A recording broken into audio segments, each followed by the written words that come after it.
you said that from the moment you met Barbara, there was something about her. What was it?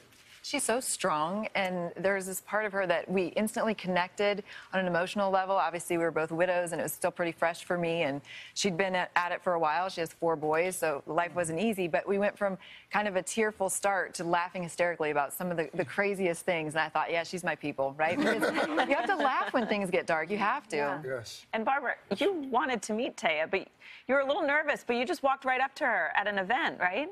Well, actually, I had met Jim DeFleece, sort of, when I approached him, and he was kind enough to connect us at the event. And yeah, I was nervous, but Taya just jumped right in and was like old friends, and she really took her time to support the other Gold Star wives that we were with. Let's talk about how you're moving forward. I was reading about this marketing media company that you started.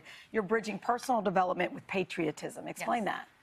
It's all those things that I'd wish I'd had in my life some time ago when I was trying to rebuild, and I didn't know how personally and professionally to overcome, my emotional struggles I was going through, and then professionally as well, trying to get back in the workforce. But patriotism to me is very important. I feel like it is being a little bit thrown by the wayside, even weaponized these days, and I just want to take the politics back out of patriotism and just let Americans celebrate being American. Taya, Barbara's story is one of several in this book. What was the thinking behind the book, and what are some of the other stories? What are the collection? It was so interesting because I was traveling the country doing speaking engagements, and people would open up to me, and I'm just naturally very curious and wanted to know their stories. And they were telling me the most incredible things that are happening in the world that they were a part of, or that somebody they knew was a part of. And I thought it was so inspiring and healing to me to not focus on all the negativity, but to see this beauty happening all the time, everywhere, across all the states, across all different backgrounds. Yes. And so I thought I have to share these stories, and that's what I did. There's, you ask about other stories. There's a guy who's doing Heroes and Horses, and so he's training wild Mustangs to help other people.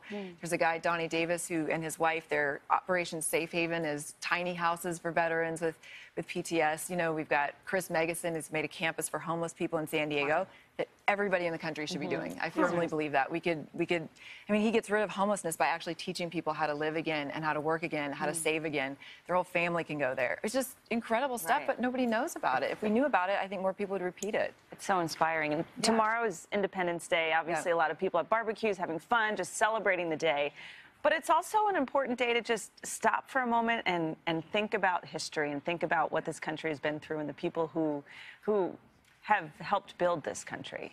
Yeah, I agree. And I think that one of the things that we can easily forget is that somebody had to fight for this right that we have to speak freely, do what you do, and to gather in groups. I forget that sometimes. Just the fact that we can gather. That's not something that people in other countries can do.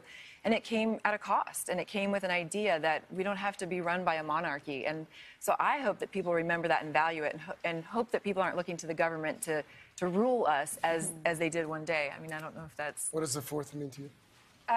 A lot of what Taya said, but I think it's a great opportunity for us as a nation to reboot, right? If everybody, whatever's happened has happened, I think it would be amazing if we could just agree tomorrow, let's just start over, let's just unplug, reboot, and come back out as Americans and find our way forward positively.